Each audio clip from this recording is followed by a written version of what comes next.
Hello and welcome to another episode of Becoming Enchanted with the Rustic Spirit. I am so happy you all are here. I'm very excited tonight because this is like my heart. I've never went to school, I've never done anything for it, but my heart is within the earth energies and the earth magic and the herbs and kind of a green witch type of thing. So I'm really excited for our guest tonight who has so much knowledge about all of this stuff. But before we bring her on, I'm going to do a little bit of housekeeping and paying the bills. So we are Becoming Enchanted with the Rustic Spirit. We are live on Facebooks, the book, whatever you want to call it, and YouTube on Thursdays at 8:30. But you can find us anywhere that you find podcasts, Spotify, iHeart, Amazon. I believe we're on Apple as well. So anywhere you listen to your podcast, you go over and find us. If you want to catch us live and actually see the video, you need to go over to YouTube or come over here on Facebook. So I hope to see you over on either one of those two. And please, like, the live is the best. Like, you get to comment, you get to ask questions, and it's very interactive. And we are introducing we have a long line now of intention candles. We have sleep, self, protection, money and abundance, sea magic, sacred warrior, earth, moonchild, and serenity. Each candle has an intention. They are made during the new moon. They are made with the intention and have an affirmation for you to say as you're burning them. So please go over and check them out at therusticspirit.com or just message me if you're interested in one of the candles. And we also have a new cryptid line. We have the Believe, it's our Bigfoot candle. And then we have Encounter, which is our alien candle, and Mothman, which is our Mothman candle. And this is all Spirit Flames by the Rustic Spirit. It's our new venture that we're venturing out in and doing candles. We really enjoy doing candles. We make these in small batches in our home, and they're all soy based, and they're all either essential oils or clean scents from Candle Science. I do use some of those fragrance oils, but I make sure that I'm using the clean scents. And our first sponsor is the Maine Paranormal and Horror Con. And if you guys haven't figured this out yet, Annabelle is now coming. And they just announced this last week. Annabelle is now coming to the Maine Paranormal and Horror Con. Tickets are on sale now, and you can get them at their website at mainparahorror.com. The general admission ticket. You want to buy your tickets online before you get to the door because they're going to be cheaper for you. So your general admission ticket is for a single day pass is $25. Your weekend pass is $40. So you save money the higher up you get. The VIP ticket is $60. I think that's what that says. I'm looking at it. It's so little. And if you go on their website, it kind of breaks it down, everything that goes with it. Your best ticket is the VIP ticket weekend pass with the dinner party. You get 1 hour early entry. You get a VIP badge and lanyard. You get VIP seating for the lectures. You get a swag bag. And you get to join the party from 7 p.m. to midnight. It's 18 and only, but you are going to have a blast. You have music and food. And here is the dinner menu that is now out.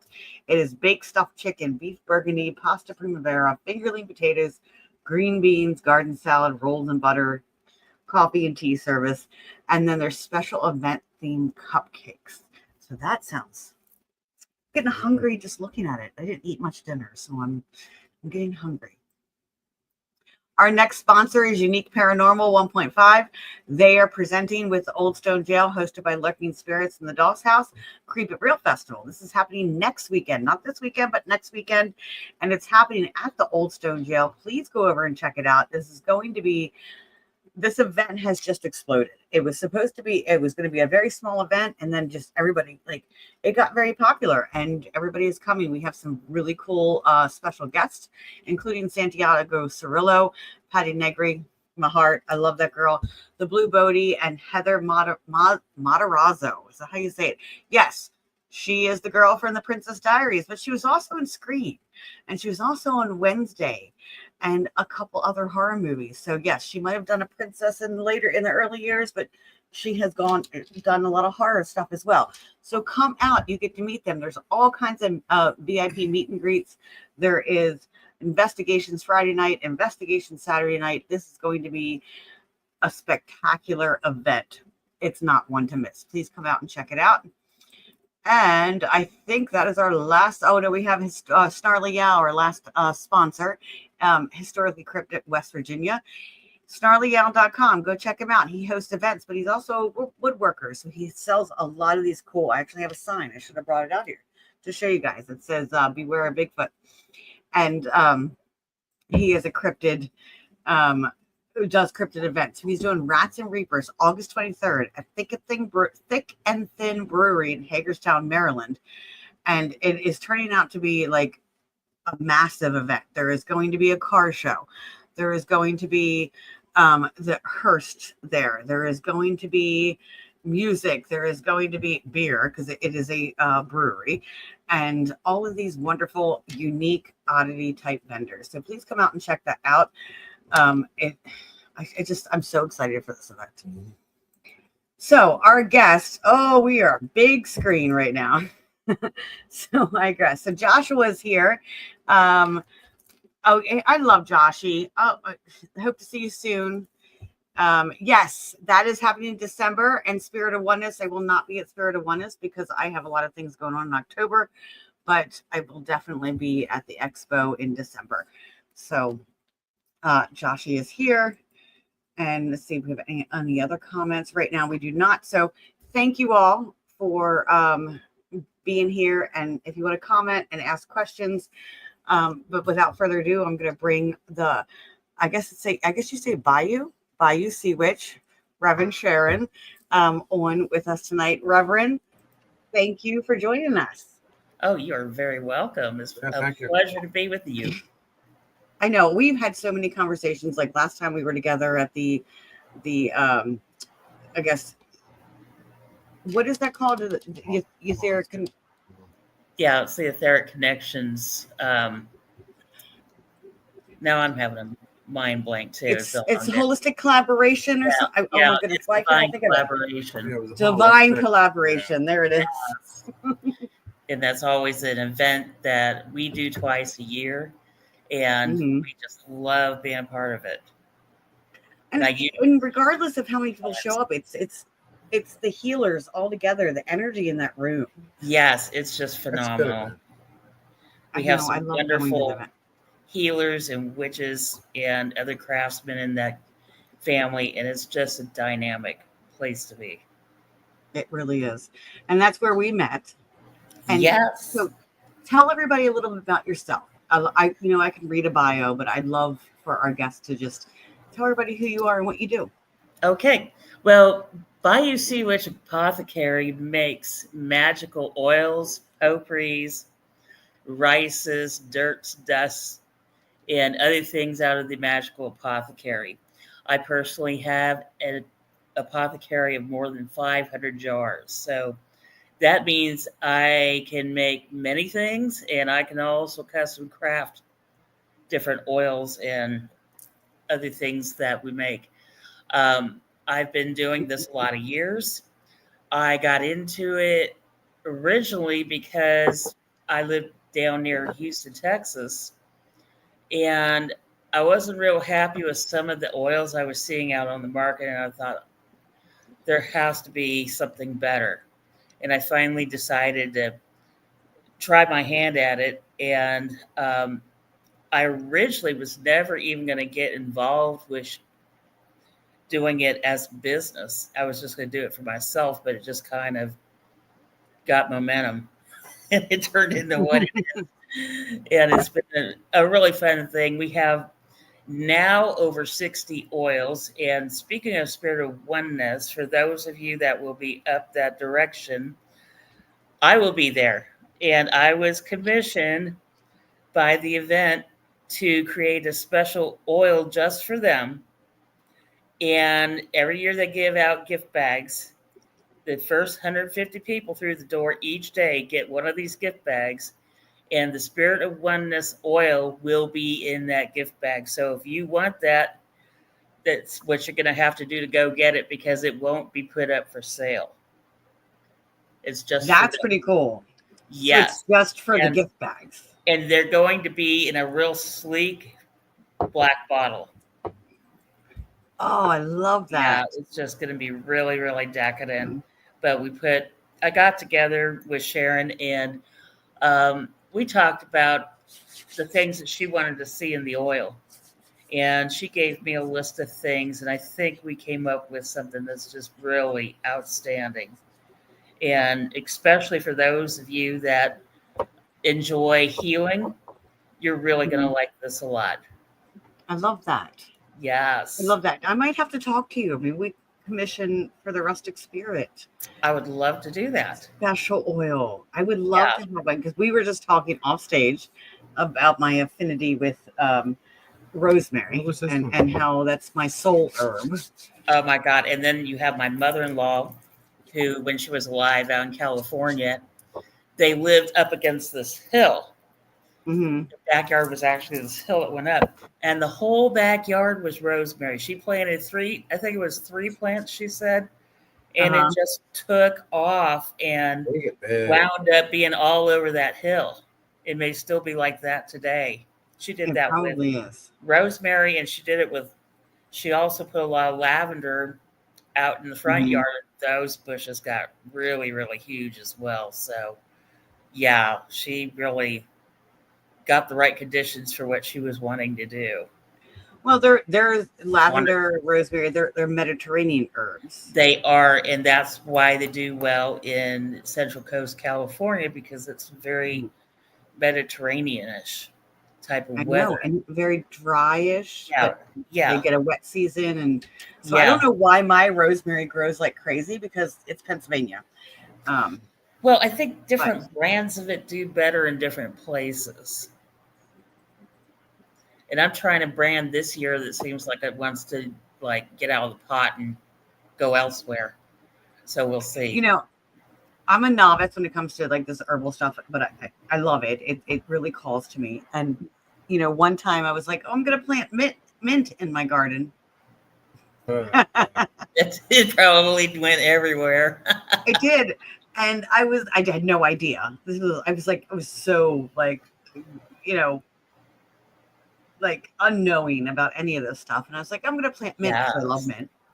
And I planted the mint, but now I have it contained. Yeah, you have to keep those type of things contained. Thyme is another one. You have to keep it contained or else it'll go everywhere. Although some people like that, they'll make pathways with it, and it can be quite beautiful. But it can be invasive. That is for sure. What called you to being a gardener and doing the herbs and how did you get involved in that? I've been around it my entire life. Okay. Yeah, both sets of my grandparents were very into their gardens. Mm-hmm. And I actually remember one of my grandmothers hanging things up in the cellar to dry out of the garden. So I've always had that interest, and it just took off throughout my life. I've always grown herbs, and I especially like the harder to grow ones for whatever reason, which is why I've got 4 Hmong ones coming in the mail shortly. I found a nursery in the Minneapolis area, I think, that offers those type of herbs. And I thought, ooh, those are ones I don't have. I need to have those. So they're very cool. One of them's more of a pinkish color, but it's going to be a wonderful thing to see how well it does here. Yeah. I know I do a lot of, I grow my herbs and I make my own little kind of smudge bundles with the herbs that I grow. And everybody asks me, it's like, oh, can you get white sage? Can you get white sage? I've never tried to grow it here, and I heard we can't grow it here. Is that something that you have in your garden? I would tell you to try common sage. Another thing I like to grow is the purple sage. I will grow that many times and use that in bundles, and that's gorgeous, by the way. Purple sage. Okay. Yeah, it's like a greenish violet color, and it's just I've never seen gorgeous. That. Yeah. I have a picture of it and put it out on my Facebook so you can see what it looks like. Yeah. I have a when we moved and bought this house, there is a lavender plant out here, but it's not your typical lavender. It's a different weird lavender. It may be more of an heirloom. Yeah, it might be more of an heirloom variety. We too bought an older home. We have a home that was built in 1904, and it came with all kinds of things. And I will tell you what we didn't realize at the time, and it was a very nice surprise. It had some very, very established herb gardens, perennial herb gardens. That's Yeah. awesome. And some of the plants on these grounds, they are heirloom. My lilacs and my wisteria, I'm pretty sure, are heirloom because the scent is so much different than the modern varieties. Yeah, and that's the scent thing. Like, It's more for instance, depending on when you harvest your different herbs and how they smell. Like right now, my oregano smells like mint. And Yeah. I don't know why. Well, it may be the type. I don't know. I don't know what type you're growing, but it could be the type. I know mine. I have like 3 or 4 different types out in my garden, and they're pretty strong. I mean, you can walk past it and you can smell it. It's really nice. And I have a lot of herbs that are more fragrant. So I have things like oregano. I have what else do I have?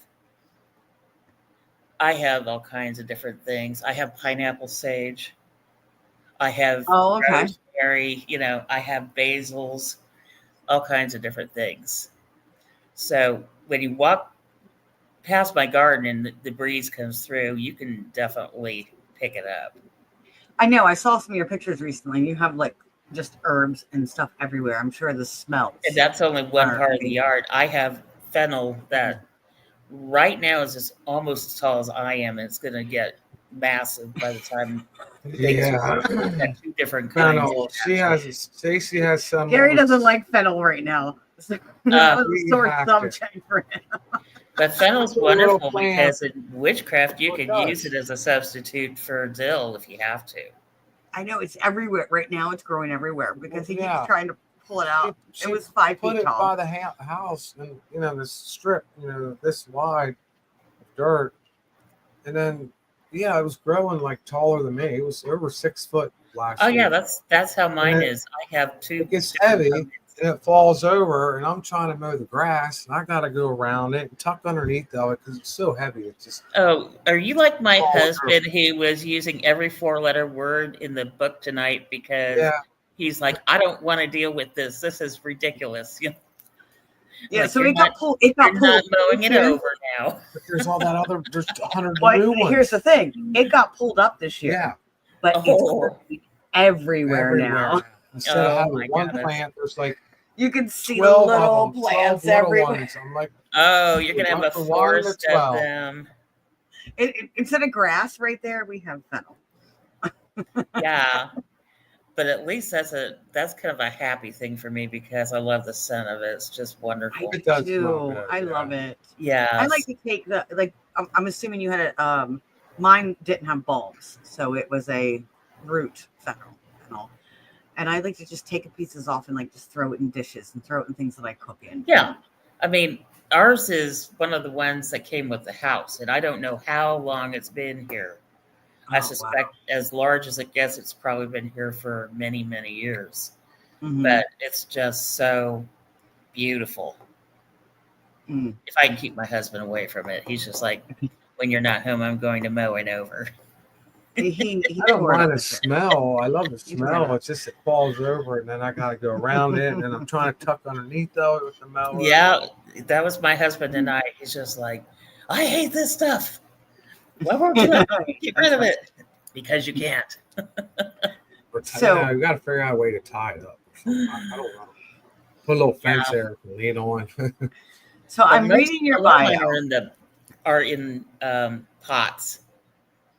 I saw that in pots. Like that's so much easier. It is, and for the ones that are invasive, it's easier to keep them where they're supposed to stay. Mm-hmm. Exactly. I made a mistake once. I planted 3 ivy plants under a tree out here by my house. Oh no! The ivy. the ivy's now taking over the deck, And the house, the Oh, yeah, backyard. we have that problem too. We have it going up the side of our house right But I now. love it. It is another one that is. I'm a Virgo. That is our plant. The ivy is. But I love the ivy. It's so Oh, it's beautiful. beautiful.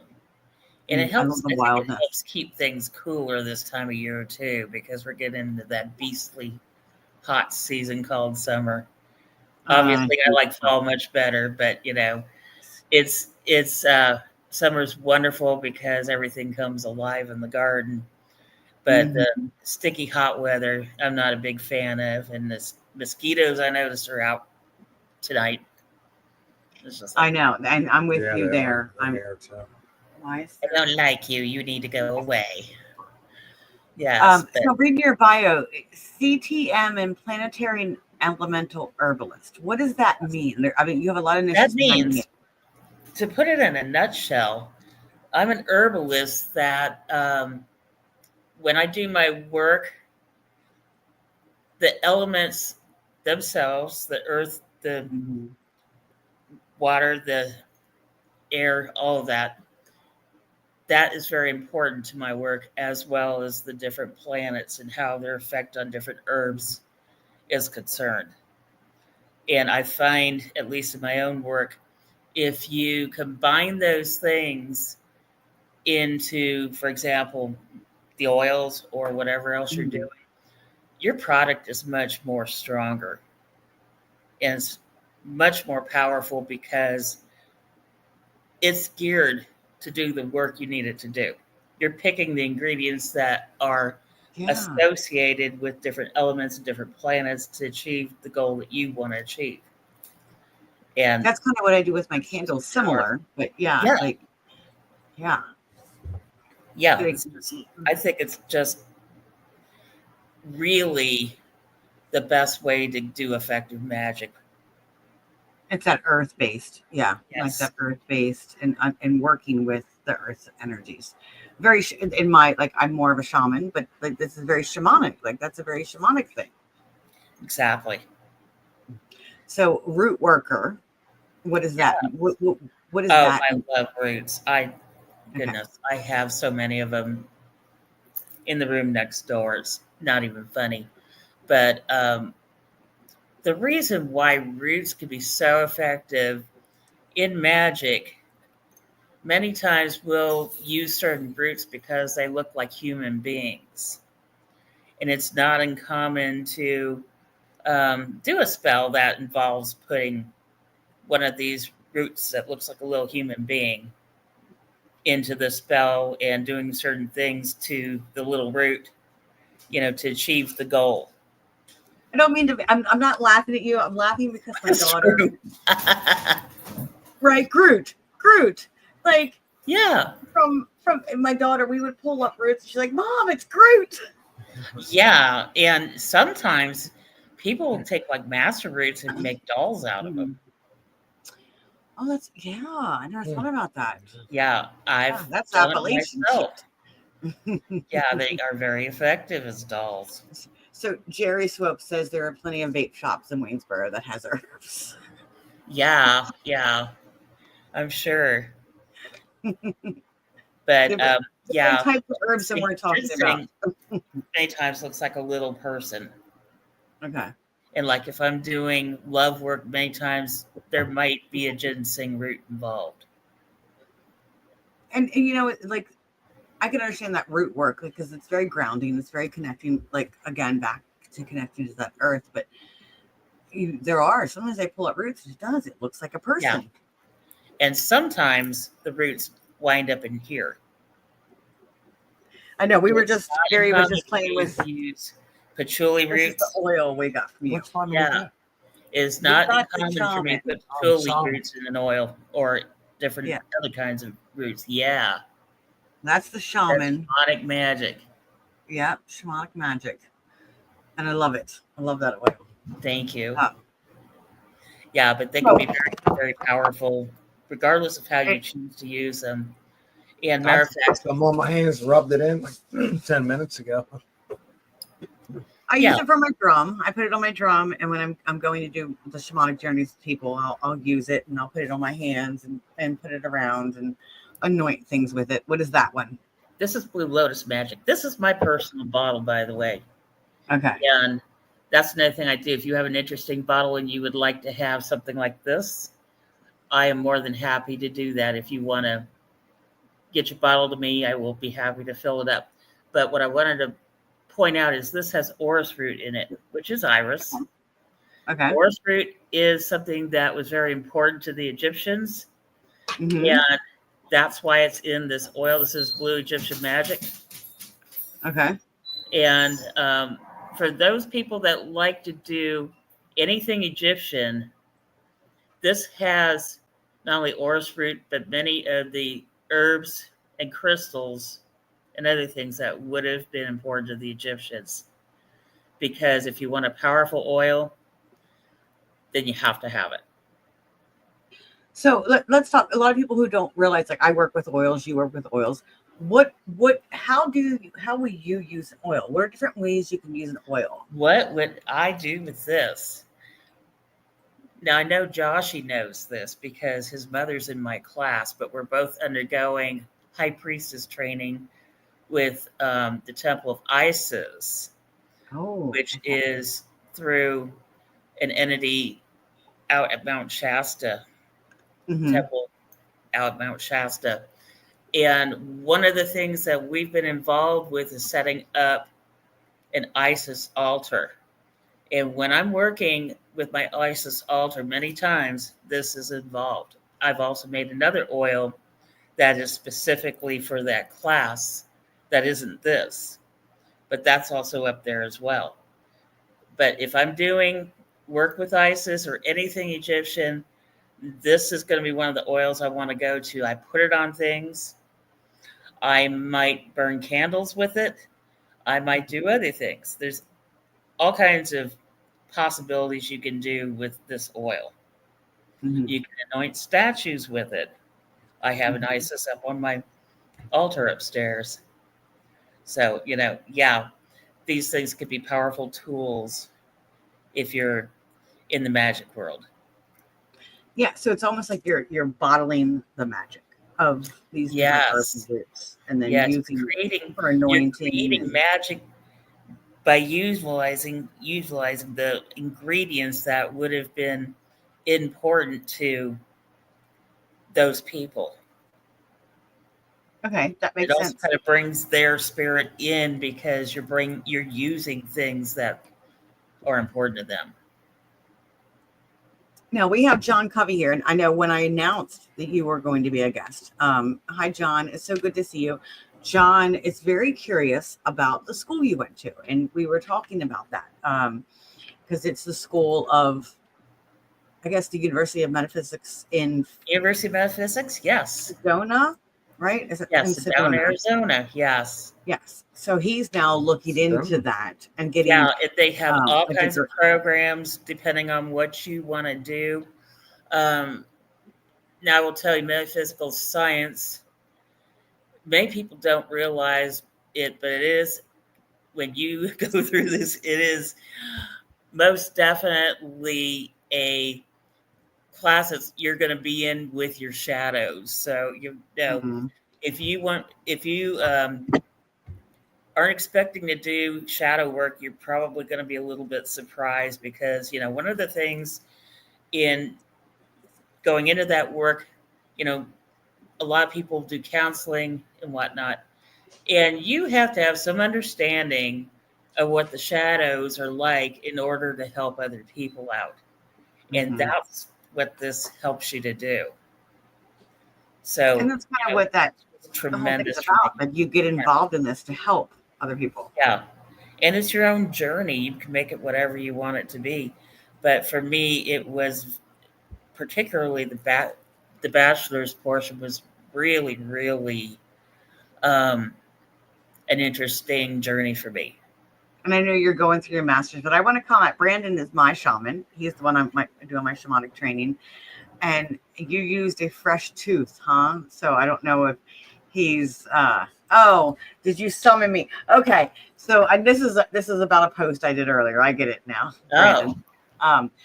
Because Brandon is my gnome. He is the gnome, and he just shows up places. And I saw a post about how to summon a gnome, and whether you really want to summon a gnome. So I posted it and I tagged him in it and said, "This is how I summon." Because he shows up. He just like shows up. He just that's cool.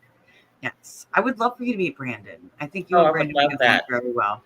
Yeah, Very, very I'm sure if he's in the area, we'll meet at some point, sooner or later. Yeah, he is in South Carolina. Oh, well, then we should probably put it out there. I'll be at Mystic South next month. There you and I will go. be teaching. So if you happen to be near Atlanta, come look me up. I'll be teaching the Sunday of the event. The event is a multiple day event, and I taught it last year, had a wonderful time. I'm looking very forward to going back. But it's So well worth that what is that event called? It's called Mystic South. Mystic and they have South. it every July in Atlanta, Georgia. Oh, that's so cool. Yeah. Yeah, And they have I don't get down there very much, but that sounds really cool. They have all kinds of things. They have something for everybody. So if you're worried that they might not have anything you're interested in, guess again, they have lots of different things going on. And I'm telling you, we had a wonderful time. And now we've had a chance to make friends down there. So we're looking really forward to going down there and visiting with our friends that we made last year. So it's going to be a nice time, and we're looking forward to it. But if you're in the area, come look us up. That sounds like a lot of fun. So Brandon, I don't know. I think he's not exactly where you are in South Carolina, but I know he's far away. So Damien just hopped in. He's from Scotland, and that's why he's saying good morning, just chilling and learning. So Damien I've had him on my podcast before. He actually has the Ouija boards on his arm, like a whole Ouija board. So he is the human Ouija board. It is very cool. If you go back into YouTube, you can probably find that episode. But he does a lot of this elemental and nature magic as well. And Damien, you need an oil specifically from her. She makes these specific oils and definitely customizes them. I think Damien could use a custom oil to anoint his arms when he is. Oh, absolutely. And I probably have some that he would be interested in. Yeah. Because I make oils for all walks of the path, even the darker paths. Mm-hmm. So I have something for everybody. Yes. So we talked earlier and I asked you how you kind of got into the herbs and the gardens and stuff like that. You know, obviously you're a witch. And, you know, as am I. Is this something that you were born into, or is this something you kind of embraced as you It's something I've been into most of my life. Okay. Yeah. But from what I understand, there is some ancestral things going on as well. Mm-hmm. So I have a relative in the United Kingdom that put this thing out there that essentially said that if you were born with the same name that my grandmother had, you were born into being a witch. Okay. And when I realized that was going on, it made a lot of sense, because there were a lot of things that happened in my life over the years that I didn't have answers for. Or I didn't understand why I felt the way I did about certain things. Mm-hmm. But it all made sense. So it's kind of in your genetics. Like I said, most of my life, and I'm now almost 62. Oh my goodness, I didn't know that. You don't look 62. Not at all. I thought you were in your early 50s. I really did. It's all those oils. Oh, yeah. But I'll tell you what, I might be around a while, because longevity is definitely in my family, so you never know. Well, you also know how to work with nature's magic. So Yeah, I could very well be that creepy old lady that lives in the creepy old house. Well, I already live in the creepy old house, but you know, the creepy old yeah, house in the woods. with all the weird things growing out back, which I Oh already my do. goodness. So when you use your herbs and you do your stuff, it is more for magical purposes. Mhm. Did you learn doing some of those herbs like for medical? I know that's a touchy Yes, subject that's and we a have to be very careful big what we question. say. But what do you know about like using herbs for, certain ailments? Probably a lot more than you think I do because I have certification in um, natural medicine, Ayurvedic medicine, um, Okay. and other different types of holistic medicine, flower essences, all kinds of things. I was I'm trying to get a resume written up, a real resume for my witch life business, Mhm. and I have gotten so many certifications. I didn't realize, but I'm already like up to my third page on my resume. It's just like crazy. But, it's a lifetime of work, you know, It and is. it is something that I made a decision a long time ago that this is where I wanted the focus of my life to be. Therefore, I wanted to get that education.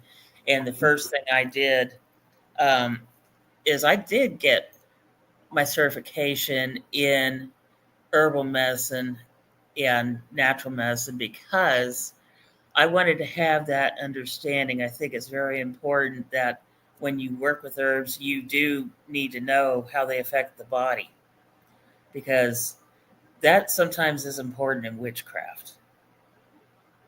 It is. And it overlaps a lot of times. Mm-hmm. Like, for instance, marshmallow root is great for mucus relief, right? Yes, So it can help with your throat chakra, yes, right? absolutely.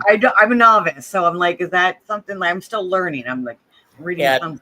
at I'm the doing all same this stuff. time, So. we were talking about cayenne peppers earlier. There you go. That's another one, Okay. that you can relate to a certain chakra. And in the natural world, capsaicin, which is an ingredient in hot peppers, many Okay. times that's used for inflammation I and know things I've like got a that. calcium cream that I use on my Yeah, jowls. they Yeah. sell it at Walmart. They really do. And for some people, it's very effective. But, I think it's just, like I said, it's very important that you have an understanding of what you're working with because when you're making these oils, Mm-hmm. it becomes important sometimes, you know, definitely because, like, if you're making a healing oil, this would be the golden healer. Some of you have this. Okay. And when you are thinking about the herbs and how they're going to affect you as the healer, you know, that becomes very important that you understand that. Mm-hmm. True. So I mean, you're not that's necessarily ingesting them, but you are absorbing them in your you're skin still or absorbing them into yeah. your skin. Mhm. Yes. Yeah. And Brandon, you weren't on earlier when we were talking about she makes a shamanic magic oil, and I have one. And this would be something I use it on the drums. Brandon's the one that blessed my drums. And I use that. Brandon, this would probably be really good for you as well to use. And you know who commissioned that? That was D. Alexander. Oh, D. Alexander. Okay. Yes. She asked me to make What? that. And What? she Gary has loved lots of it. questions. Well, He's well, so I got interested in all of one. this. Well, I got two, but I'm going to use the I'll bathroom while you ask her a I'll question. just say what I was doing. You can collaborate on it. Like I took a break, but I would take ginger root and turmeric root and get one of them fine shredders, and I put it in the freezer so the ginger wouldn't kind of like hair off. And I was putting that in my coffee every morning with a Hmm. little bit of black pepper. They say Yeah. black pepper carries the turmeric whatever you want to call it, through your kidneys or liver or something like 400% more. Yeah. That's what I heard. But I was putting that in my coffee every morning. I did that for years, and I kind of took a little break from it because I know you can have too much, and I was sometimes that can be a little hard on people's more than what I should in my coffee. Yeah, but I go through a lot of turmeric. I buy it. I'll buy the roots in the winter, and our kitchen is 1904 house. It's out back here, not well insulated, so winter's a good time to dehydrate things, and I'm old-fashioned. I like to do it in the oven. I need your earpiece because you're making I have a humongous bag upstairs of turmeric I did this winter that's probably this tall. And that will go in my stuff. You're growing it? I don't grow it, but I've gotten very good over the years at finding good resources for different things. No, I would get we get the root and we put it in our freezer. And it came from an organic store, so it's supposed to be organic. I was putting in my coffee every morning. I go troll many different places for different things, and I will tell you there is a Mennonite store that's on Route 16 over by the Sheets. For those of you that are local, Glenwood Foods.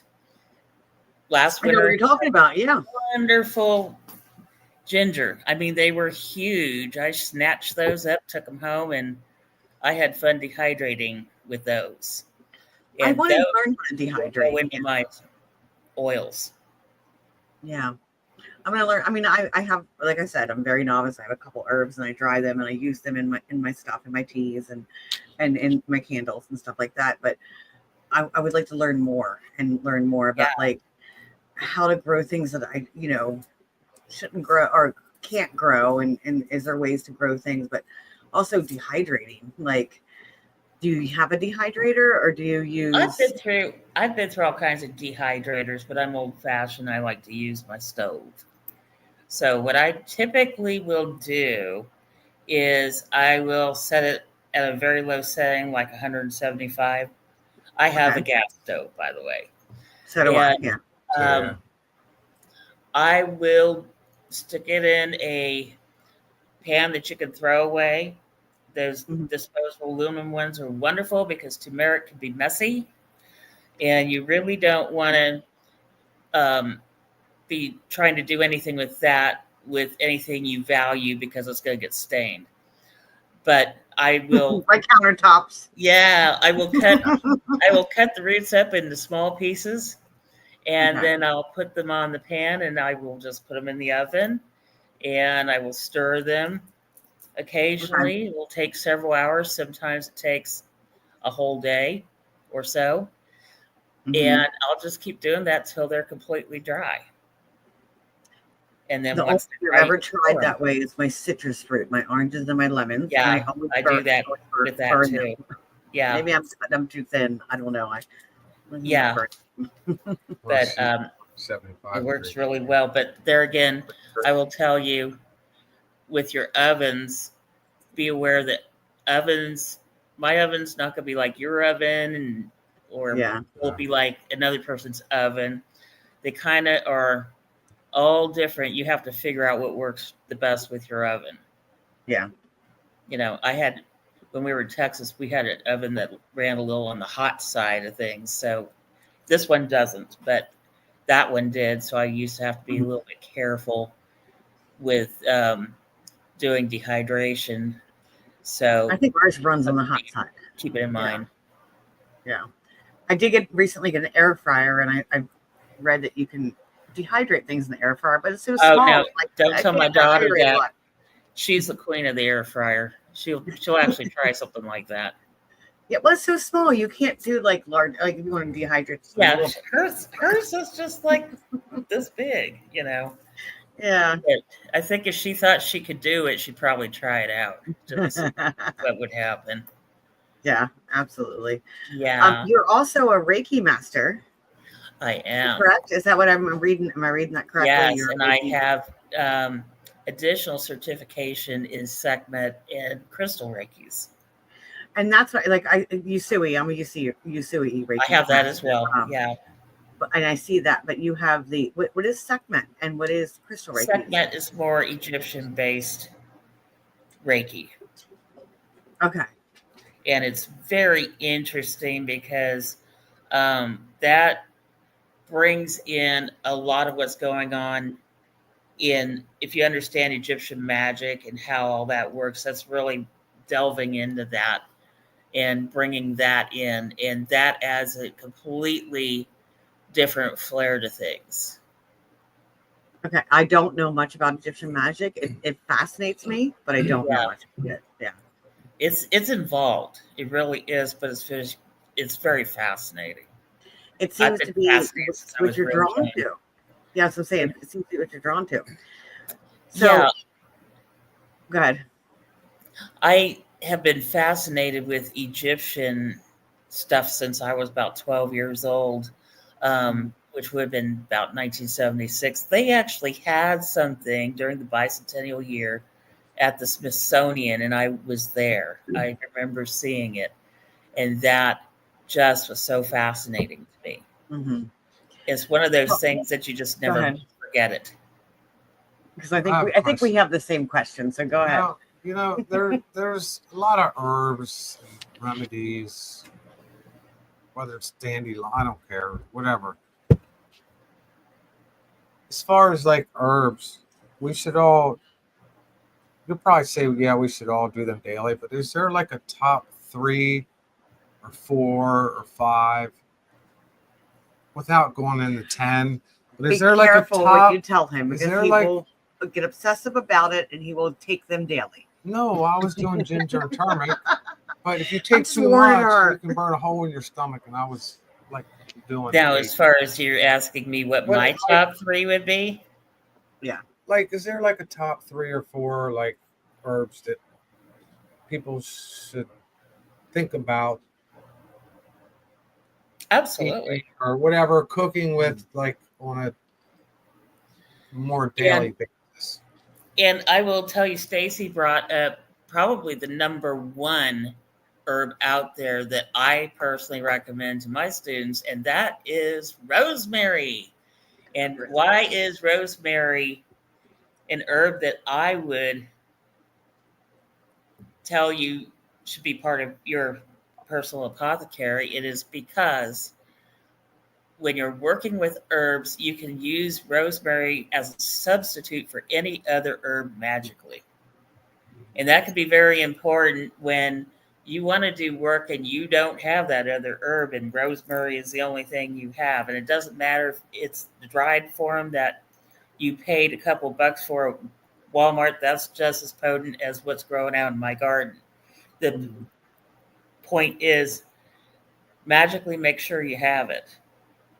Now, I was having my coffee too, but let me back up. Let me rephrase this.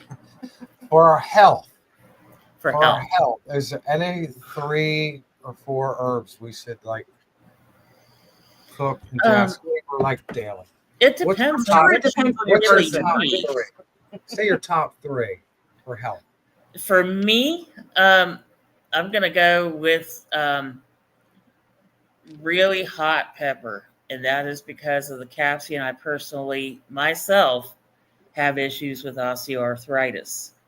And for anybody that has joint problems, anything like that, that's a wonderful thing to have on hand.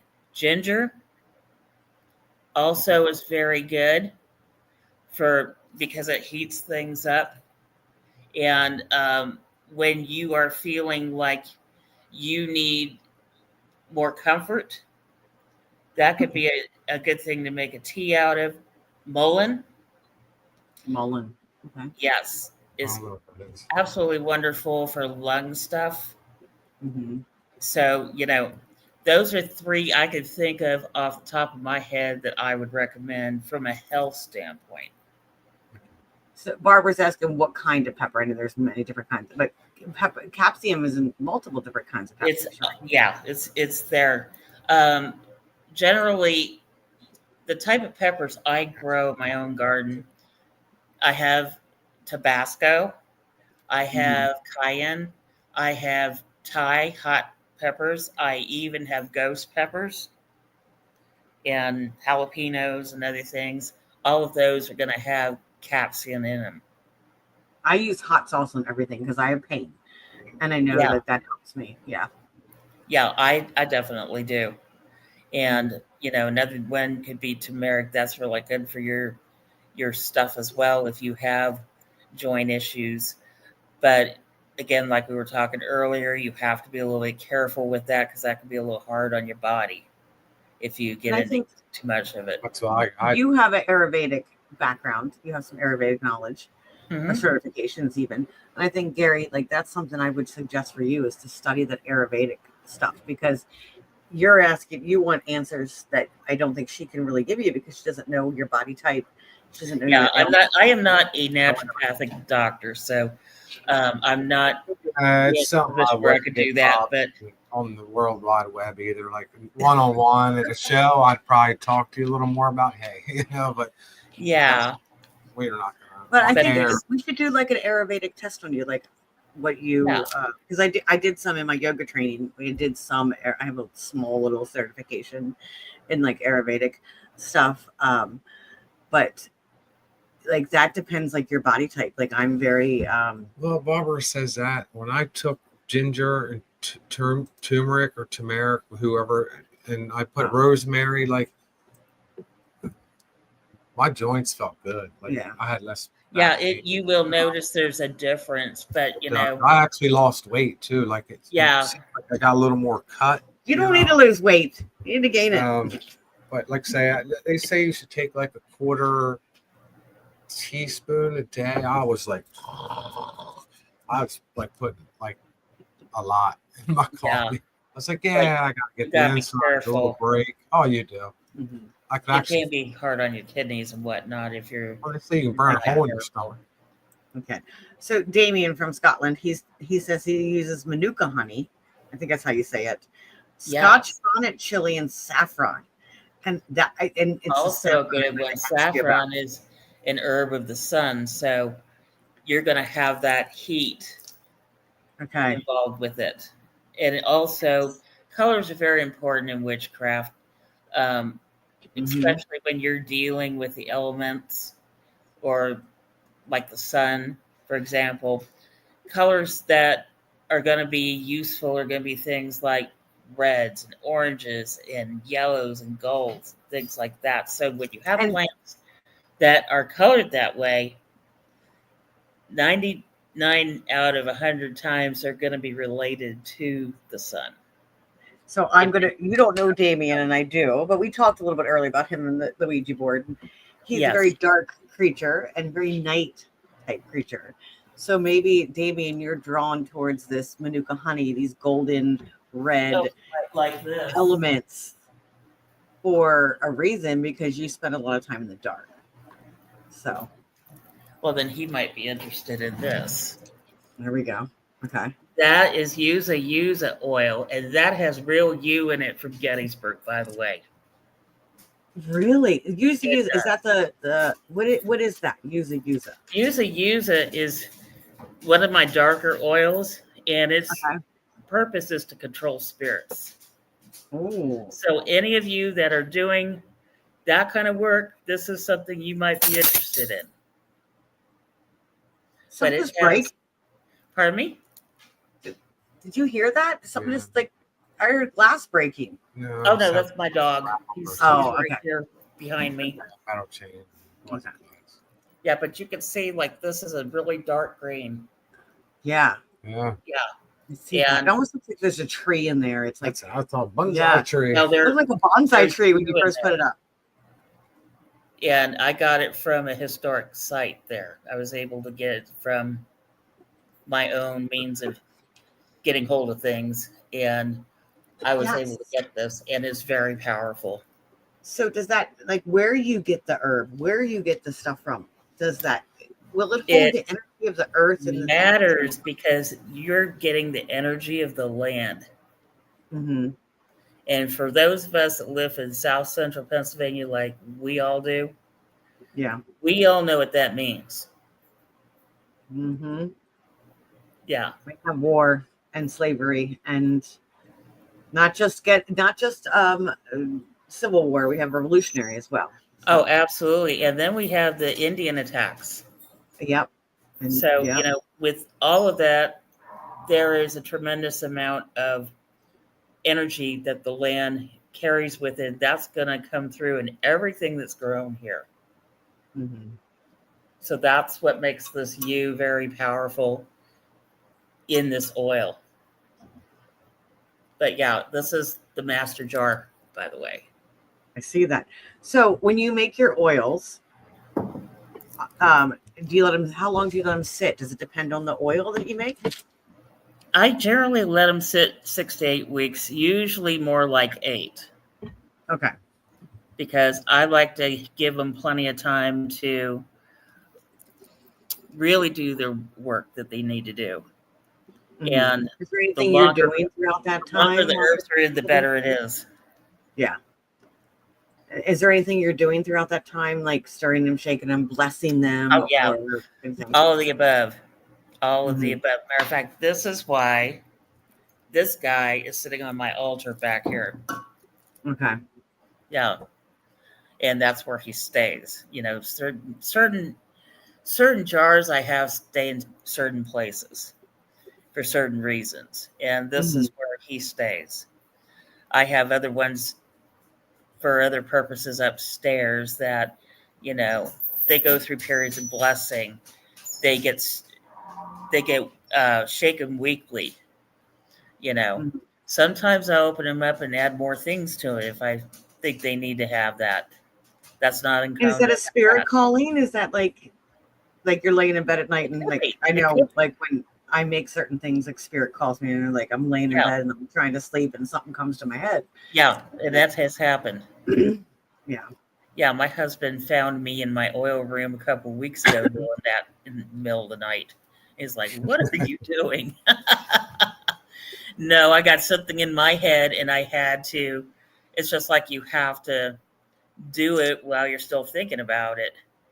And it just happens that way sometimes. Yeah. It calls you. Yeah, it does. And sometimes they'll say, well, this is all fine and well, but you need to add another ingredient. Mm-hmm. And so sometimes that's what needs to happen. Yeah, no, I completely understand. I just let them run the show there and tell me what needs to be done. So I see you, like I see people in like colors and in their environment and stuff like that, and I almost see you. You know that you watch Pirates of the Caribbean? Yes. And like the episode, the one, not episode, but the one where he's part of the ship, part of the crew, and it's his father that's like in the ship, like built, like in like covered in shells, and he's like part of that ship. Yes. So when I see you, when I first met you, I saw you almost as a tree or almost as a like part of a garden. So it's almost like the plants talk to you. That's so interesting. You feel like they talk to you? Yeah, absolutely. I can spend time out there in my garden, and I'll have things come into my mind. And it's almost like, when they say that people used to talk to the bees, and some people still do. It's that kind of a thing. Mm-hmm. It's that kind of an energy. Yeah, I definitely felt that from you. Like the first time I felt your energy. It's like this oneness with all of these plants, and almost like vines are growing out of you, and you were just like this. It's hard to explain. Like I could draw it, but I, as an artist, because I'm a very artistic type person. That'd be very interesting to see, though. That would be cool. Yeah. Yeah. That'd be very cool. Like you and these part of that viney, earthy energies. And it's funny you mentioned that because I have a lot of vines out here. as well. We have a lot of native stuff out there that's probably been there for a lot of years. And, I just pretty much let it do what it wants. And my husband said, in some places, he says it's almost like the Addams Family Mansion where the plant wraps around Dr. Penderschloss and grabs her and snatches her up and takes her upside down. Yeah, he's like, I'm afraid it's going to do that to me one of these days. You're just going to go into the plant. You're just going to into it. He's the same way. Like I just let things go wild. There's a certain part of my yard where everything just goes wild. Yeah. It's natural, and I love like it. the fennel seed plants that fall over. Yeah. Everything just goes wild. And you got to try to get underneath them. The people we bought this house from, we were actually told, let things get to spend some time and get to know what's there before you add anything. So You're like you and I know, but you're in Greencastle, Pennsylvania, which is about an hour outside of Gettysburg. No, about an hour. That much depends on who's driving. 45. Yeah, if it's me, probably 30. Yeah, 30. So there is a lot of different energies in that earth there. Yes, and I'll tell you something else that's even more. I'm really glad you brought up New England. My oldest son lives up there. He's in Connecticut. Okay. And we usually go up that way once a year. And I'll tell you what, the energy gets darker the closer you get to the Massachusetts state line. Doesn't it? Yes. I used to live in Connecticut. So Yes, but we love it up there. Yeah. That's where all the... Yeah, it's just really strange, but I think it's the same thing. It's kind of the same thing as here. It's the energy of the land with everything that's gone on for centuries. That's what the issue is with why things are the way they are. You have all that going on. Hear you. All the plants. All in the background, sorry. Yeah. It quite literally affects everything that grows in any way. So I want to ask you this because I noticed this myself. Like when I I have depressive disorder. So when I go through depression, my plants in my house almost seem depressed. Even though I'm watering them and giving them things, like, is there a connection there? I think there is. Mm-hmm. I think when you're doing well, your plants sense the energy. And it does affect them. When they don't think you're doing well, sometimes they will make it known that they're not well. Mm-hmm. It's just like they're close to whoever takes care of them. Okay. And there's a shared energy. And so that's why if you're not well, they're not going to probably be well either. Yeah. Yeah, I've noticed that sometimes, like when I'm not feeling very vibrant, they don't feel very vibrant. Yeah, or if I don't have the ability to go out and see them and spend time with them, then it seems like they don't like that very much. Yeah. And I know I talk to my plants. I it seems like when I do that, it helps them. It's like, I believe, I do a lot of elemental work, and I work with a lot, and each plant, I believe, has an elemental that is attached to it, and so it's almost like this spirit that is attached to each growing thing. Everything, whether it's human or not, that grows on this earth has energy and has a spirit. Mm-hmm. So I wanted to ask, because you live, like, going into the paranormal side of things, you live in a 1904 house in Greencastle, Pennsylvania.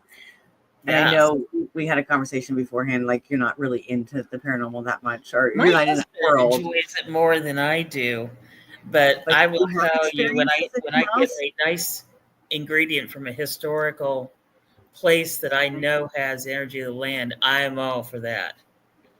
Well, that's what I'm wondering. do you have spirits in your home? Do you have spirits Yes. around you, like that, and That's do they react to these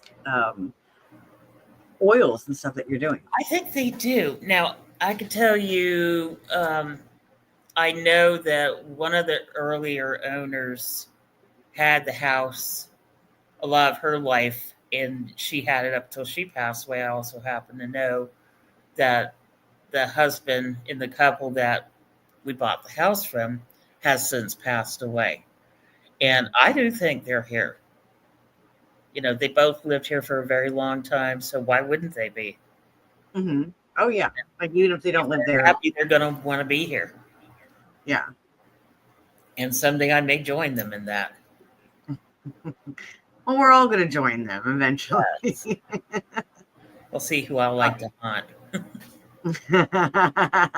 Do you have like this is what I'm going to do when I die and I haunt people story? Like, oh yeah, I think about that. Yes. Do you? What would you do if you want? You don't have to share it if it's like, I'm going to surprise people. But what would you do? It depends on who you're talking about. Okay. What about your husband? Say you pass before your husband. What would you do to him? Oh my God, he's scared to death that might happen. And I told him no. I have the genes of Metaphysical. I'm not going anywhere. But yeah, he's very concerned that I might do that.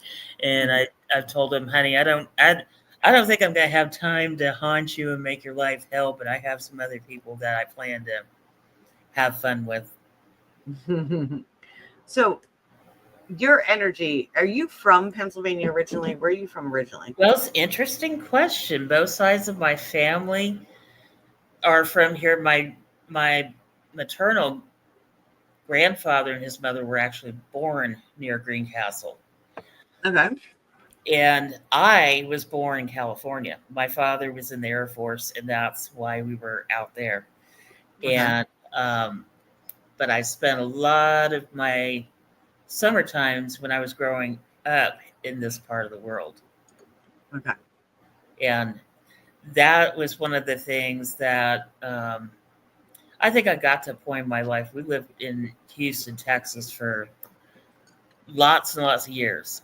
And I think I just got to the point in my life that I was ready to come home. Plus, my daughter and my granddaughter went through a really tough situation, and they, quite frankly, needed to have the button reset. My granddaughter's father died. So, they really needed to have a change, and we just decided it was a good time to make the move, so we did. But before that happened, I had a number of years where I would come here, go up to my sons, and either on the way up or on the way back, I would stop in Gettysburg, and guess who I got to know? Leslie. Very well. She's like family. And Leslie. I do her too. And we became friends because of that. Mm-hmm. And yeah, that definitely was an influence on my decision on where to live, because this is the spiritual family. There is an energy in that area. Greencastle, Waynesboro. There's the energy, like Greencastle, yes. Waynesboro, Gettysburg, that whole, I don't know what it is, but it draws a lot of holistic people. It draws a lot of us together. And yeah, I can see. Yes. It really, really does. And it's really a wonderful thing that we have that energy, because it has really helped make a tremendous community. It really has. Absolutely. And what Leslie's doing, even after Lloyd's death, like our passing into spirit, like that was heartbreaking. Oh, it was. I think for all of us, like yes. it was heartbreaking. When Lloyd passed, but I think he's still here. He's still, of course, he's always going to be involved. Yeah. So Lloyd, and I'm not sure about Leslie, but I've had many conversations with Lloyd, and I think earlier when you said I have a question, I thought he was going to ask this question because we were talking about the Egyptians and we were talking about that stuff.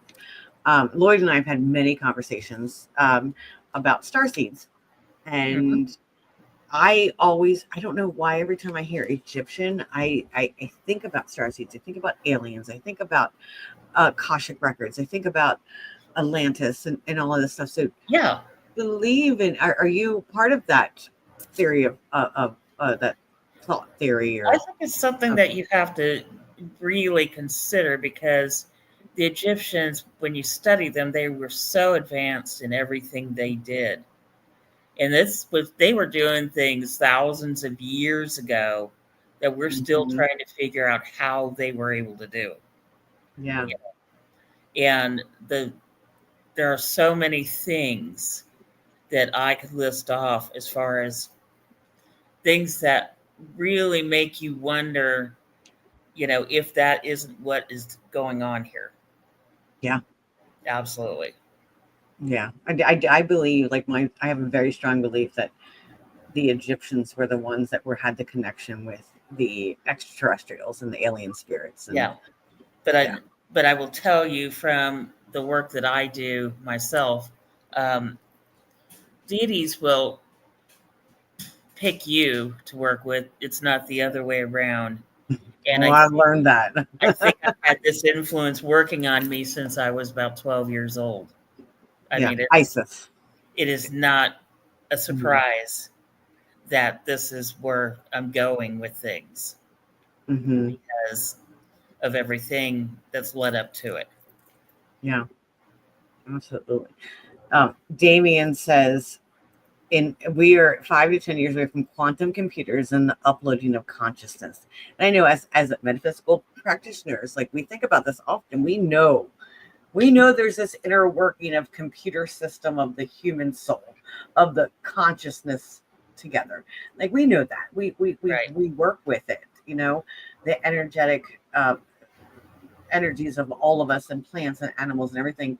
It's this very, like, almost interweb of things that we can draw from and we can work from. But there is some speculation and theory out there that we eventually are going to be able to, like, have this definitive proof that this existence happens. Well, I think the evidence is right there. And I do think if you look around and you look at some of the things that are going on, I think this is exactly the direction we're going. Yeah. That's a quantum leap into the consciousness of all human souls. That's right. And some of us who've been doing this for a while have felt that for a long time, and now others are feeling it. Yeah. But I think it's not just those in that world that are practicing that. It's others, like in the witch world and other areas, that are also experiencing it to a certain degree as well. It is. I've noticed, like, even my clients that I do therapies on and readings on and stuff like that, they're starting to, like, come into themselves, and they're getting this, like, connections to spirit, and connections like that they never thought could happen. I see it more and more and more of almost awakening type of thing. So our time is coming. Our time is coming. It is. So we're almost to the end of their show. How can people find you? Like, if they want to buy your oils, or if they want something custom made, how can they find you?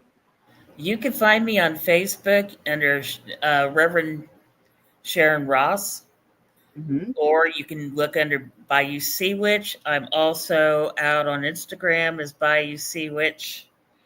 I'm also on Blue Sky, and I'm also out on Threads as well. And I would have, off the top of my head, let me see if I can get that information for you. I'm going to put there we go. I'm going to put your Facebook in the comments. think you have it. I gave you that information. Yes, I have all of that and Yeah. all of the information, all the places you can find her. If you Also- go into the event link, it's in there. Also, my business email is seawitch726@gmail.com. You can reach me there as well. Okay.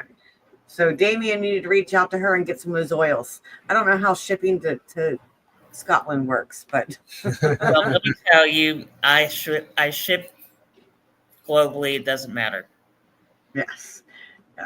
So she Yeah, ships I do globally. I do have customers all over the world, so I do not mind shipping. If you have something you're interested in and you'd like to have me send you some, not a problem. I think that's awesome because I think that we all could use what you were doing. And I know, like, I'm going to connect with you about having a specific one for the rustic spirit. Oh, yeah. Oh, I would love to do that for you. Yeah. Hello. Let's talk about that because I Yes, would love and to have what you something could do for specific. me, what you could do for me in the meantime is start thinking about a list of herbs you would like to see in the oil. Okay. And then we can talk about what are the things we can bring together so we can make Mhm. a really awesome oil for you. Right now, I'm feeling like it's going to have to be an olive-based oil because spiritually, olive is very important if you're going to be doing it It's been that. coming up a lot for me. I've been starting to use olive oil more, like just in myself. Like I'm doing an olive oil massage my face every day, and I'm like, I don't know why. I have a bottle of olive oil sitting on my porch, and every morning I'm using it on my body. Like that's so Well, weird that you said let that. me tell you something. Glenwood Foods, our friend down the street, on the way to Waynesboro from my house, they have a wonderful Turkish oil that they're selling, and I have bought many bottles of it, and I have many bottles of it in my apothecary, and most likely that's going to be part of the project because I think That's it's a really very, cool. very important thing when you're making an oil, especially for spiritual purposes. It has to be Mhm. olive. I don't know why. I've been very drawn to it recently. Do you use like what other types of oils do you? That's a question I wanted to ask I earlier. use sunflower. I have quite a collection of sunflower oil upstairs that is from Ukraine. And Okay. Ukraine is one of the best places on the planet to get sunflower oil from. So, I guard that with my life for obvious reasons. But, if you've seen the Golden Healer, and that is this right here, this Yeah. has that sunflower oil in it. That's really cool because I have a candle called Golden Healer. Really? Isn't that really weird? Yes. Oh my gosh. How cool is that? I think we're very related in like the way we do things. I think so too. Gary has another question. What would be an oil for all around? I'm gonna choose my words wisely. Taking care of your body. Like what would be an all? You already asked that question. An oil? An oil? An oil. Okay. That was herbs. Okay. Like an oil she makes or something. Okay. I'll tell you, there are people that like almond oil, and almond oil is also fragrant. So, That's going what to add a little bit into it. There's also an aloe oil that's nice that I sometimes will use for different things. But most definitely, if you're using it on the body, I would suggest something like an almond. Okay. Sweet almond. Damien says he uses rapeseed oil. Yeah, grapeseed. Let me tell you, there's a story about grapeseed oil. Or grapeseed. Okay. For anybody that lives in a hot, humid place like Houston, Texas. Mm-hmm. Oil making is challenging there because of the heat and the humidity. And over the years when I was living there, I found about the only thing that I could use there consistently that didn't go bad was grapeseed oil. Okay. And it works nicely. I use it It's one of the oils, my go-to oils that I use for different things. It works well. It's very temperature tolerant. And, nice thing is you can get it at the store if that's where you want to go get it. And it used to not be too expensive, but I see the price is creeping up a bit, just like everything else, unfortunately. But that's a good oil to use if you're going to be using an oil. Okay. Yeah, there's so many different oils, and that's like there are. It's just it's overwhelming at times. Yeah, it can get very overwhelming. Yeah, with the different oil. That's why we have people like you who have this knowledge and are able. Like, so we reach out and we talk to you, and you help us where we need to make our own oil and do things we need to do. Do you offer like personalized reading sessions or? I do tarot readings. Yes. Okay. I thought I saw that in your bio. Yes, I do. I also do tarot coaching as well. But yeah, I do have clients all over the United States. Mm-hmm. And you might now have one in Scotland. Maybe. So if Jamie Smith I'm going to be at the Illuminati Festival in Frederick later on this year, and I am going to be doing readings there. Oh, awesome. Yeah. Is that the one happening is it October or November or? Yeah, somewhere in there over in Frederick. Yeah, in the fall. Yeah. Yes. I'm hoping to get out, not to be a vendor or do readings or anything like that, but I'm hoping just to get out there this year and actually just walk and enjoy one. Oh, I know. I haven't done that in so long. It's I know, right? Usually I'm working them. Yeah, go to an event. Working. Just do that over there. It's like, no, I've been here. No, you see your little. We're either vending or I'm teaching. Yeah, the divine collaboration. Like all we got to see was our little corner, and you were right there by my corner, so I got. That's right, and I was so glad that we met. And I'm still wearing this bracelet I got from you, by the way. You got the one with the rose quartz with the hematite inclusions, right? Yes, it's wonderful. Yeah, I think I bought one for something like that for my granddaughter as well, and she loves hers. Yeah, they actually went pretty quick. They had not a lot, but I was nervous about buying that bead because it was so expensive. Yeah. But people. But I'll tell you what, it's wonderful. And spirit tells you what to do. Like it kept coming up, and it kept showing up on the flyer, and I'm like, okay, I hear you. Like I said, that happens. I mean, they will tell you what you need to know to do the work you need to do if you listen. They do. You gotta listen. Yeah. You gotta quiet down and listen. You have to learn how to silence your body and yourself a little bit.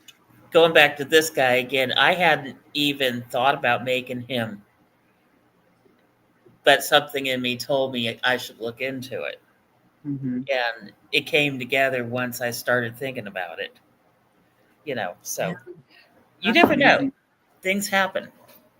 They do. They always happen for a reason, and we're guided by other forces, regardless of what belief or whether you are Christian, Catholic, a witch, Hindu, whatever, like Wiccan, any of them. We are guided by something bigger than ourselves. Exactly. We certainly are. We really are. Are you using the oil again? I felt on my back. My back was hurt. It felt good on. Okay, so he's using that shamanic oil, and he's putting it on his back, and it's helping his back. I said it felt wonderful. I got a bad back, and it's when I sit, it's been pinching my nerves lately. And I put a little on it, and I'm like, I don't know if it's a coincidence, because I started walking around. I got water, went to the restroom. If I'm walking or standing, I'm good. But I start sitting, and it's like it starts hurting. Well, I do sometimes make other oils. Matter of fact, Mr. Ross in there, my husband, he's got his own special oil up there. I came across a recipe a while back that I actually got some of Leslie's CBD buzz, and I got passion flower and a few other things and put that into an oil. And that's one of the ones I have for him that I don't normally sell. Okay. We So maybe you need your own specific oil. You well, talk to her, and when you, I mean, I know what it's from. Why it's been hurting me lately, but CBD. We had some here. I could get you a bottle of that other oil if you want to try it. Well, when we run into you next. Yeah, We'll I'll discuss it. make it available. Because this is like I got like I say, I got a bad back since I was Yeah. young, so it's something I deal with all the time. Well, Just passion sometimes flower. it's a little worse, you know what I mean? Sometimes it's good, Yeah, you know. So it's passion I'm in that flower is hurry. a natural. Passion flower is a natural painkiller. Yeah, I need to So get back it's to a good doing thing the ginger and turmeric and a little Yeah. black pepper in my coffee and my Mhm. couple And rosemary. rosemary petals I throw in there. Yeah, or I wouldn't put pine needles. You can see the oils in the Yeah. coffee. I if need I, to go back and start doing that Yes. again. I'm going to get you a bottle like this of that next time and have it for you next time I see you. And Mhm. this is not something you're going to want to take internally; it's external this is use. external. But hopefully, it'll. Yeah, most of your stuff is help. all external. All your oils are external. Yeah. Some of them you like. This one, you really don't want to ingest. Yeah. There are things in there that are not nice Yeah. to anybody's Like, system, if you so maybe I wouldn't arnica flower, you advise don't want you to do that. Yeah. Yes. Yeah. Oh yeah, you have no idea how there's herbs that could put you to sleep, and there's herbs that could kill you. Oh, I know that. That's right. And And they I actually have grow all wild. those- You know, I you have know, all but, of you those in know, there. And they grow wild. too much of Yeah, everything. they bad, do. you know what I mean? Absolutely. Like when I said I backed off the ginger and turmeric, like I was I taking think it was messing with way your too stomach. much, and I just had to back off. Yeah, it can be really hard on your system if you're not careful with that. Well, like I say, I don't know if I think it's the ginger. They say maybe it's the turmeric or both. If you take too much, Well, burn a the hole in your ginger typically is an herb that's good for settling the stomach. It's the turmeric, I think, that's probably going to be more of an issue, even though the One of two them, herbs yeah. are from the same family and they are related. yeah, one of them But you're I throwing came black across. pepper in there, and that can be a little caustic as well. Yeah. One of them I don't remember which one. And I don't know if it's true, but they said if you take too much, you could burn a hole in your stomach line. Yeah. Probably turmeric. And so Yeah. it was there for a while. Like I could feel, I know my body, and I was like, I had to back off. I'm like, because I was taking way, like they say, like once I said, like I said earlier, like a quarter teaspoon or something. They say you shouldn't take more than that. And I was like a teaspoon, you know, of each, you know what I mean? And I was like, and my It's stomach tempting felt to weird, and I overdo was it like, especially when you are feeling like you're getting some benefit. You're thinking more should be better, but sometimes that's not always the case. that's what I did. It's not. Sometimes it's very moderate and mild, and just a little bit goes a long way. Well, it but wasn't ginger like by that. I itself was. is something that many people use for nausea. So it wasn't like it's not that I going was to be trying to. that that's causing the problem. It's probably going to be the other two. Yeah. It wasn't like that I I wanted use ginger all the more. time for nausea. I chew on it. It wasn't that I was taking more, like, because I know it was doing my body good. It was just I shredded every morning, you know, and I was like, I'm like, oh shit, that's a lot, you know what I mean? So there for a while, it's just I was getting out of hand, you know. Well, it goes a long way. Yeah, and so I was like, yeah, I did it for like Yeah. over And 6 elementally, months. So like, I got to back off. and I'll tell you what, I make a fiery healing oil that you might like that has turmeric in it, turmeric root. Yeah. Yeah. And it is really a dark orange colored oil. It's a beautiful oil. Yeah, I think I'll get you some of that as well because you might really like that tremendously. But that, again, not one you want to use internally for obvious reasons. Yeah, because you absorb things through your skin, so it comes in through that way. You want the effect that's going to give your body, not the hell that'll come if you try to ingest certain things that you probably shouldn't. So maybe if you put it through the skin, it would be different for you. Yeah. I like the ginger turmeric. can't sit there and grind a ton of it in. I gotta watch, start paying attention what I'm doing. You know? But you can also put it on, just like everything else. You can put it on candles or items or whatever you need. I like it in my coffee. Like it took me a while to get used to it. Even the little dash of black pepper, but Well, that's got Caspian in it. Black pepper is Caspian, right? after doing it every day, I was like, hey, this is good. But in the beginning, it helps. It helps. But that's another thing that can really wreak havoc if you're not careful. And like I guess any. And actually, that's part of why in certain types of magical work, it's very effective. Yes, we were talking about that earlier.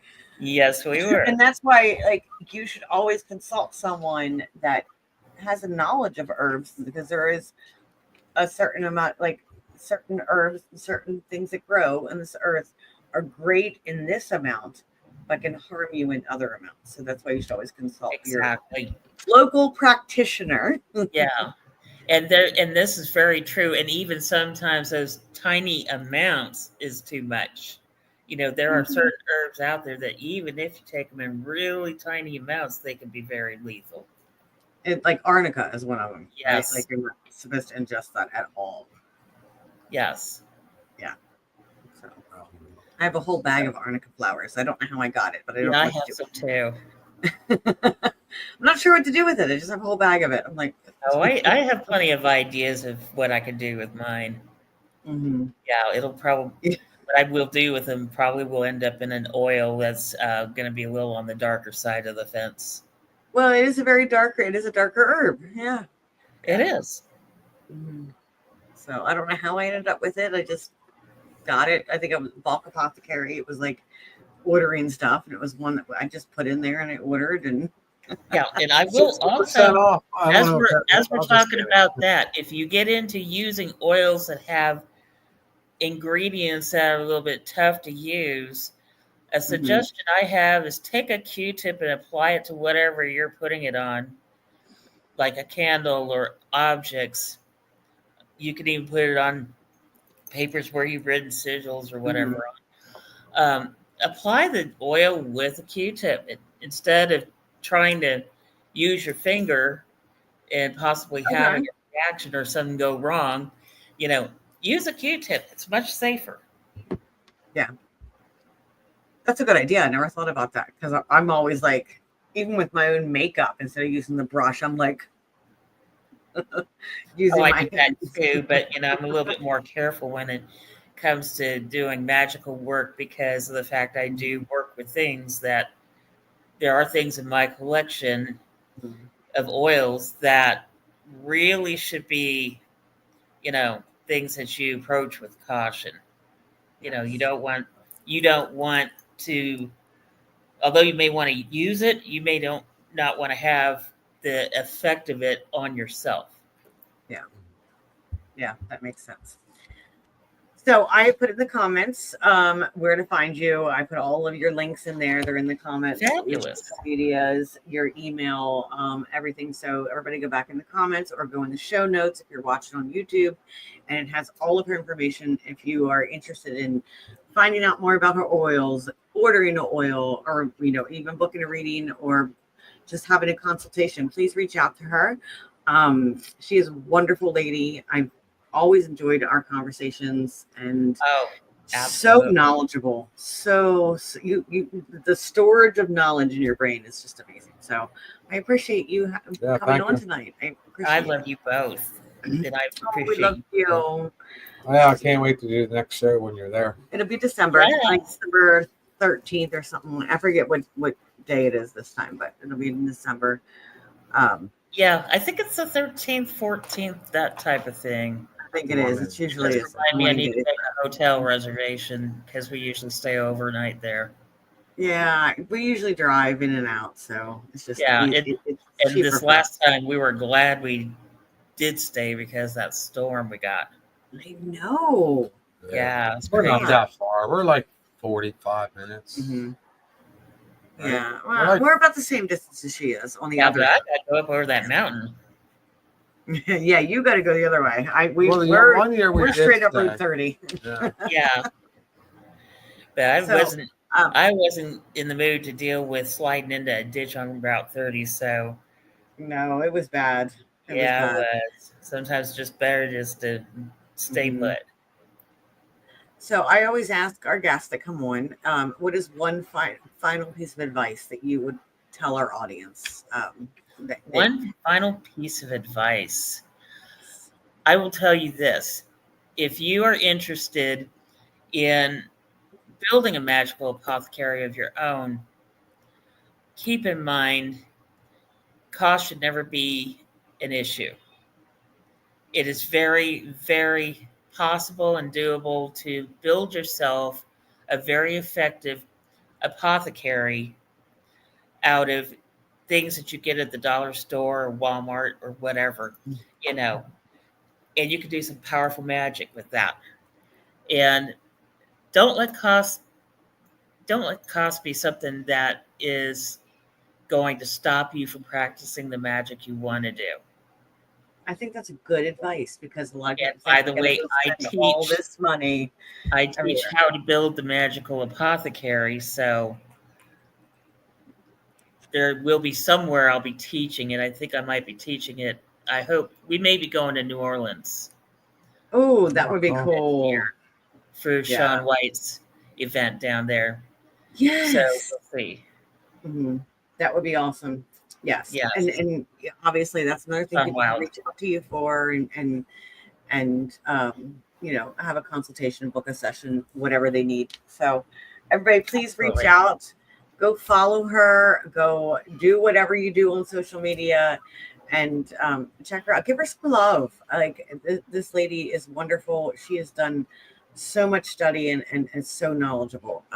So I appreciate you again, Sharon, Yeah, for thank coming you. on. Oh, I appreciate all of y'all. It's just And been wonderful to have the time with you. it has been, and you have a beautiful home, even what I can see. So I hope you have a wonderful night. Enjoy your weekend. Thank you. You too. And You too. stay magical. Please stay magical. And You as for all well. of you out there watching tonight, thank you for watching. Thank you for commenting. Thank you for those who have shared on our page. This wouldn't be possible without you. You are the reason why we were here. And keep doing what you're doing and keep sharing them out and giving us the love and commenting on our post. And don't forget, you need to fill your cup first. You cannot pour from an empty cup. Thank you, Sharon. Thank you, everyone. Have a wonderful night. You too.